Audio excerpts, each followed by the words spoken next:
മണി 9 കഴിഞ്ഞു കേട്ടോ.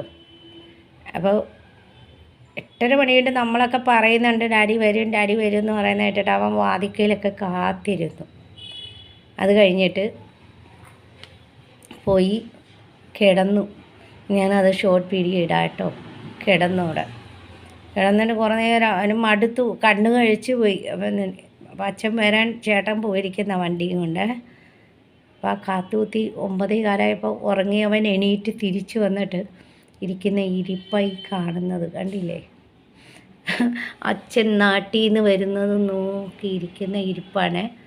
ഇനി ആ ഗേറ്റ് ഒന്ന് തുറക്കുമ്പോൾ ഒരു ഓട്ടം ഒക്കെ ആയിരിക്കും. എന്നിട്ട് ആ വരുന്ന എക്സൈറ്റ്മെൻറ്റൊക്കെ ഒന്ന് കാണണം നിങ്ങൾ, കാണാതെ പോകരുത്. അതൊക്കെയാണ്, കാണാതെ പോകരുത്. ആ വരുന്ന എക്സൈറ്റ്മെൻറ്റൊക്കെ നോക്കണം. ഉറങ്ങിയവൻ കുറച്ചു നേരം ഇരുന്നിരുന്ന നമ്മളതിൽ മുഷിയില്ലേ കണ്ടു. അപ്പോൾ ഉറങ്ങി തിരിച്ച് എണീറ്റ് വന്ന് കാത്തിരിക്കുന്നതാണ്. ഇനി ആ ഗേറ്റ് തുറക്കുന്നതൊന്നും ഒരു ഓട്ടം ഉണ്ട് കേട്ടോ. ആ ഓട്ടോ ഇനി വന്നൊരു ഉമ്മം കൊടുക്കല്, ആ എക്സൈറ്റ്മെൻറ്റൊക്കെ അച്ഛൻ നാട്ടിൽ നിന്ന് വരുന്നുള്ളത് കാണണം. പക്ഷേ അച്ഛൻ നാട്ടിൽ പോയിട്ട് അവന് ഒരെണ്ണത്തിൽ ഇതുക്കുള്ളൂ, പുറത്ത് കൊണ്ടുപോകണം. അതിന് നമ്മൾ ഗേറ്റിൻ്റെ അവിടെയല്ലേ നിൽക്കത്തുള്ളൂ. അങ്ങോട്ട് റോഡിലേക്ക് കൊണ്ടുപോകാൻ ഒരു ദിവസം 1-2 ദിവസം മോൻ കൊണ്ടുപോയി കേട്ടോ, അല്ലാതെ ഒന്നുമില്ല. അവന് ജോലിയല്ലേ. പക്ഷെ അച്ഛൻ എന്ന് പറയുമ്പം 4:30 മണിയാകുമ്പോൾ അവനെ കൊണ്ടുപോകും. ഒരു അരമണിക്കൂർ ചുറ്റിച്ച് മോർണിംഗ് വാക്കൊക്കെ നടത്തി വരും. അതിൻ്റെ ഒരു വിഷമം ഉണ്ടായിരുന്നു. പക്ഷെ ഞാനിനി പോകുമ്പോഴാണ് ഫെബ്രുവരിയിൽ കുഞ്ഞ് ഭക്ഷണം കഴിക്കാൻ മടി കാണിക്കുന്നത്. ഭയങ്കര വിഷമമായിരിക്കും. അവന് ഇടയ്ക്കിടയ്ക്ക് ചിലവർ ചോദിച്ചില്ല എന്താ ദുഃഖമെന്ന്.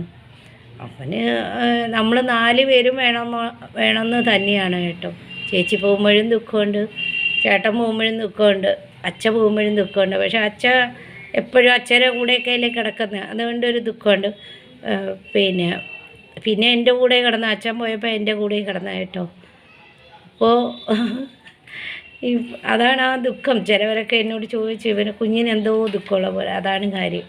ഇനിയിപ്പം ഞാൻ പോകുമ്പോഴാണ് കുഞ്ഞിന് അതിനേക്കാൾ ദുഃഖം. ഭക്ഷണം കഴിക്കാൻ ബുദ്ധിമുട്ടായിരിക്കും. 2 ദിവസം ഭക്ഷണം കഴിക്കില്ല. ഞാൻ വാരിക്കൊടുത്ത് ശീലിച്ചതല്ലേ. ഇവരൊന്നും വാരിക്കൊടുത്താൽ അവന് ഇഷ്ടപ്പെടില്ല, അവൻ വയലൻ്റ് ആവും. പിന്നെ ബിസ്ക്കറ്റൊക്കെ അവർ പാത്രത്തിൽ കൊടുത്താൽ അവൻ കുറച്ച് നേരം കഴിഞ്ഞ് കഴിക്കത്തുള്ളൂ. അങ്ങനെയൊക്കെ അങ്ങോട്ട് നോക്കിയിരിക്കുന്നു, ഇങ്ങോട്ട് വന്നില്ലേ പൊന്നു ഡാഡ വന്നില്ലേ? ഡാഡ വന്നില്ലേ? ഫ്ലൈറ്റൊക്കെ ഇറങ്ങി ചെക്കപ്പൊക്കെ കഴിഞ്ഞ് ഇങ്ങോട്ട് ലഗേജൊക്കെ കിട്ടണ്ടേ പൊന്നുവോ? വരും. അതേ വന്നാണ്. അല്ല ഡാഡ എന്താണ്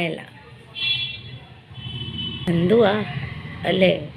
മനുഷ്യനേക്കാൾ ഇവരെന്താ സ്നേഹം അല്ലേ, പറയാതിരിക്കാൻ വയ്യ. ഭയങ്കര സ്നേഹമുള്ള ഒരു ജീവിയാണ് കേട്ടോ. എൻ്റെ മകനെ ജീവിയെന്നും പറയാൻ പറ്റില്ല, അവനൊരു മനുഷ്യക്കുട്ടിയെ പോലെ തന്നെയാണ്, പറയാനേ പറ്റത്തില്ല.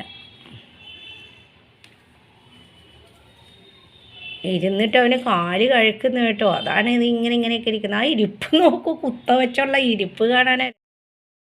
പിള്ളേരെ ഡാഡ് വരുന്നു, ചോക്ലേറ്റ് കൊണ്ടുവരുന്നു പറഞ്ഞ് കാത്തിരിക്കുന്ന പോലെ. ഇവർ ചോക്ലേറ്റിന് ഒന്നിനും അല്ല കേട്ടോ, ഇവർ ആത്മാർത്ഥമായിരിക്കുന്നു. ചോക്ലേറ്റ് കൊണ്ടുവരും. നമ്മൾ കുഞ്ഞിലെ ആദ്യം അച്ഛ ചോക്ലേറ്റ് കൊണ്ടുവരും, അച്ഛ കോംപ്ലെയിൻ കൊണ്ടുവരും എന്നൊക്കെ പറഞ്ഞിരിക്കുമ്പോൾ, ഐസ്ക്രീം കൊണ്ടുവരും എന്നൊക്കെ പറഞ്ഞിരിക്കുമ്പോൾ പിള്ളേർ നോക്കിയിരിക്കത്തില്ലേ? എന്ന മാതിരിയാണ് ആ നോക്കിയിരിക്കുന്നത്. കണ്ണും നട്ട് കാത്തിരുന്നിട്ടും നിന്റെ നിന്നിലെ മോഹം. 10 ദിവസത്തിന് ശേഷം കണ്ട ആക്രമണങ്ങൾ കാണിക്കുന്നത് കണ്ടോ? ഇതെന്തോന്നിത്? വന്നതല്ലേ ഉള്ളൂ. ഇത് ബാഗുമായിട്ട് നോക്കൂ എന്തോ കാണിക്കുന്ന ഓട്ടം കാണാം. എൻ്റെ ഒരു ഉമ്മ തരട്ടി കൊച്ച് അച്ഛനും ഉമ്മ കൂടെ ഒയ്യോ വീട് പോകുമ്പോഴോ ദൂരാതെ 10 ദിവസത്തിന് ശേഷം കണ്ട ആ ഒരു സ്നേഹം കണ്ട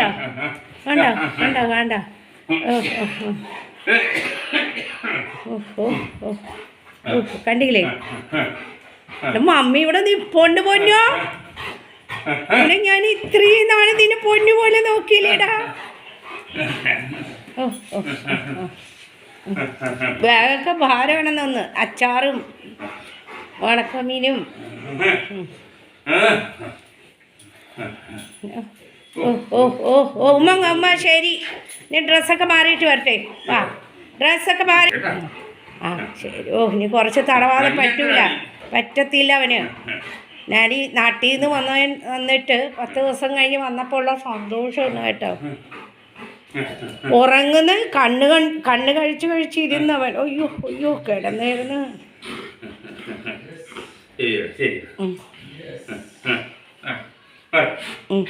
ഫ്ലൈറ്റിൽ ഇതൊക്കെ കൊണ്ടുവരാൻ പറ്റിയ ഉണക്കമീൻ ഫ്ലൈറ്റിൽ.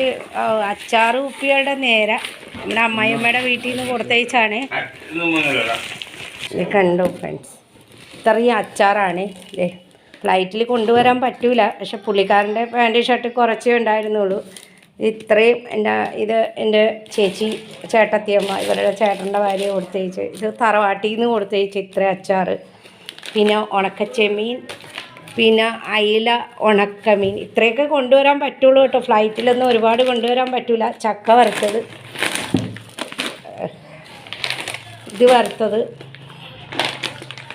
ഇത് പിന്നെ കിട്ടിയത് കുഴലപ്പം, പിന്നെ കിട്ടിയത് ശബരിമല പ്രസാദം. ഇത് കിട്ടി കേട്ടോ, ഇത് കണ്ടില്ലേ, ശബരിമല പ്രസാദം. മുട്ടക്കറി, റൊട്ടി, രാത്രി എന്താന്ന് ചോദിച്ചാൽ ഇത് പ്രസാദം. ഇതൊന്നും നമുക്ക്, ഇത് ഉണ്ണിയപ്പം കേട്ടോ. ഉണ്ണിയപ്പം എൻ്റെ വീട്ടിൽ, ചേട്ടൻ്റെ വീട്ടിൽ ഉണ്ടാക്കി കുപ്പിയിലാക്കി കൊടുത്തതാണ് കേട്ടോ. വീട്ടിൽ തന്നെ ഉണ്ടാക്കി തറവാട്ടിൽ ഉണ്ടാക്കിയിട്ട് കൊടുത്തതാണ് കേട്ടോ ഉണ്ണിയപ്പം. ഇത് മാങ്ങ അച്ചാർ നമ്മുടെ ചേട്ടൻ്റെ വീട്ടിൽ തന്നെ ഉണ്ടെന്ന മാങ്ങ എടുത്തിട്ട് കൊടുത്തതാണ് കേട്ടോ. ഇതെന്താ അച്ചാറാ ചേട്ടാ? ഇതെന്താ അച്ചാറ്? നാരങ്ങയുണ്ട്, നെല്ലിക്കയുണ്ട്, മാങ്ങയുണ്ട്. ഇതൊരു ചേട്ടൻ മാങ്ങ കൊടുത്തയച്ചു, മാങ്ങ അച്ചാർ കൊടുത്തയച്ചു, നാരങ്ങ അച്ചാർ കൊടുത്തയച്ചു. ഇത് തറവാട്ടിൽ നിന്ന് നെല്ലിക്ക അച്ചാറും, തറവാട്ടിൽ തന്നെയുള്ള മാങ്ങ മരത്തിൽ നിന്ന് പറിച്ചിട്ട് അവർ അച്ചാർ ഇട്ട് കൊടുത്തു കേട്ടോ. ഇത് ചേട്ടൻ്റെ തറവാട്ടിൽ തന്നെ ചേച്ചിയൊക്കെ ഉണ്ണിയപ്പം ചുട്ട് മോക്ക് കൊടുത്തയച്ചത്. ചേട്ടൻ പറയുന്നേ ചേട്ടൻ്റെ തറവാടെന്ന് പറയില്ലേ, ചേട്ടൻ്റെ വീട്, എൻ്റെ ചേട്ടൻ്റെ വീട്, അതായത് എൻ്റെ അമ്മായിയമ്മയുടെ വീട്ടിൽ നിന്ന് കൊടുത്തയച്ചതായിട്ടോ ഇത്. അപ്പോൾ നമുക്ക് ഫ്ലൈറ്റിലായതിൻ്റെ ഇത്രയൊക്കെ കൊണ്ടുവരാൻ പറ്റുള്ളൂ. കൂടുതൽ കൊണ്ടുവന്ന ഡ്യൂട്ടി എടുക്കേണ്ടിയിരിക്കും. അപ്പോൾ അച്ചാറുകൾ അല്ല, അപ്പോൾ ട്രെയിനിലാണെന്നുണ്ടെങ്കിൽ ഒരുപാട് സാധനങ്ങൾ കൊണ്ടുവരും കേട്ടോ. പിന്നെ എൻ്റെ മോൾക്ക് ഉണ്ണിയപ്പം ഇഷ്ടമാണെന്ന് പറഞ്ഞുകൊണ്ട് ഇന്നലെ ചേട്ടൻ്റെ വീട്ടിൽ, എൻ്റെ അമ്മായിമ്മയുടെ വീട്ടിൽ, ഭർത്താവിൻ്റെ വീട്ടിൽ, ചേട്ടൻ്റെ തറവാടെന്ന് പറഞ്ഞുകൊണ്ട് വേണ്ട, ചേട്ടൻ്റെ വീട്ടിൽ, എൻ്റെ അമ്മായിമ്മയുടെ വീട്ടിൽ ഉണ്ടാക്കി കൊടുത്തയച്ചതാണ് കേട്ടോ. നമ്മൾ എത്രയൊക്കെ കടയിൽ നിന്ന് മേടിച്ചെന്നാലും നമ്മുടെ വീടുകളിൽ ഉണ്ടാക്കി കൊണ്ടുവരുന്ന ഒരു പ്രത്യേകത. അപ്പോൾ ഇതെല്ലാം വീട്ടിൽ, ഇത് ചേട്ടൻ്റെ വീട്ടിൽ തന്നെ മാവിലുണ്ടായിരുന്ന മാങ്ങ ഇട്ട് കൊടുത്തതാണേ. അപ്പം ഇങ്ങനെയൊക്കെ തന്നെ നാട്ടിൽ പോയ വിശേഷം. ഇനി ഞാൻ പോയിട്ട് വരുമ്പോഴായിരിക്കും കുറച്ച് കൂടുതൽ എണ്ണ അത് ഇതൊക്കെ നമുക്ക് വേറെ ഒന്നും ഫ്ലൈറ്റ് വരുമ്പോൾ കൊണ്ടുവരാൻ പറ്റില്ല. പിന്നെ ഉണക്കച്ചെമ്മീൻ, അപ്പോൾ അത് എൻ്റെ മോന് ഉണക്കച്ചെമ്മീൻ ഇഷ്ടമെന്ന് പറഞ്ഞുകൊണ്ട് ഉണക്കച്ചെമ്മീൻ ആയാലും ഉണങ്ങിയതും ഒരു വിശേഷവും മോൻ്റെ എക്സൈറ്റ്മെൻറ്റും ഒക്കെ ആയിട്ട് ഒരു കുഞ്ഞ് വീഡിയോ ഒക്കെ ആയിട്ട് വന്നതാണ്. എല്ലാവർക്കും ഇഷ്ടപ്പെട്ടാലും ഒന്ന് ലൈക്കും ഷെയറും കമൻറ്റൊക്കെ ചെയ്യുക. നാട്ടിൽ വിശേഷവും ഒക്കെ ആയിട്ട് കണ്ടോ. മോൻ്റെ ആ എക്സൈറ്റ്മെൻറ്റ് തീരണം എന്നുണ്ടെങ്കിൽ ഇനി കിടക്കണം അവൻ്റെ കൂടെ. ഇനി അവനെ ഉറങ്ങാൻ കിടത്തി. കണ്ടോ നിങ്ങൾ കണ്ടില്ലേ ചാട്ടം? കണ്ടില്ലേ ചാട്ടം കണ്ടില്ലേ? വേണം കേട്ടോ. അപ്പോൾ കുറച്ച് മേടിച്ചുകൊണ്ട് വന്നോളേ. ഇതെല്ലാ പ്രാവശ്യം പോകുമ്പോൾ ഞങ്ങൾ 1 വർഷത്തേക്കുള്ളത് വാങ്ങിക്കൊണ്ട് വരും കേട്ടോ. രക്തചന്ദനവും കസ്തൂരി മഞ്ഞളും. ഒരു കുഞ്ഞു വീഡിയോ ആണ് കേട്ടോ. എൻ്റെ അച്ഛൻ നാട്ടിൽ നിന്ന് വന്നതിന് ശേഷമുള്ള ആ 10 ദിവസം കഴിഞ്ഞ് കാണുമ്പോഴുള്ള എല്ലാ സന്തോഷങ്ങളും ഒക്കെ ഞാൻ ഈ വീഡിയോയിൽ പകർത്തിയിട്ടുണ്ട്. എല്ലാവർക്കും ഇഷ്ടപ്പെട്ടാലൊന്ന് ലൈക്കും ഷെയറും ഫീഡ്ബാക്കൊക്കെ ചെയ്യുക കേട്ടോ. ആദ്യമായിട്ട് ചാനൽ കാണുന്നുള്ളവരാണെങ്കിൽ ഒന്ന് സബ്സ്ക്രൈബ് ചെയ്തിട്ട് സ്കിപ്പ് ചെയ്യാതൊക്കെ കാണണേ. നാളെ ഒരു കുഞ്ഞ് വീഡിയോ ആയിട്ട് വന്നാണ്. നാളെ ഒരു നല്ല വീഡിയോ ആയിട്ടൊക്കെ വരാം. അതുവരെയൊക്കെ മോൻ ബൈ പറഞ്ഞേ. അപ്പം ബൈയൊന്നും പറയാൻ പറഞ്ഞാൽ കേൾക്കൂല, കതച്ചു. ആ ശരി അച്ഛ വന്നല്ലോ അച്ഛ, എന്നെ ഇട്ടിട്ട് പോയില്ലേ അച്ഛ, എന്നാണ് പുകല്ലേ അച്ഛാന്ന് ചിന്താവിഷ്ടയ ശ്യാമളയുണ്ടല്ലോ അതിൽ പറയുന്നത് പോകല്ലേ അച്ഛ എന്നെ ഇട്ടിട്ട് പോകല്ലേ അച്ഛ. ശരി, നാളെ ഒരു നല്ല വീഡിയോ ആയിട്ടൊക്കെ വരാം കേട്ടോ. ഭക്ഷണം കഴിക്കേണ്ട സമയമാണ് ഈ 9 മണിക്കാണ് ഫ്ലൈറ്റ് വന്നത് കേട്ടോ. ശരി, ഓക്കെ, നാളെ ഒരു നല്ല വീഡിയോ ആയിട്ട് വരാം. അതിലേക്ക് ബൈ.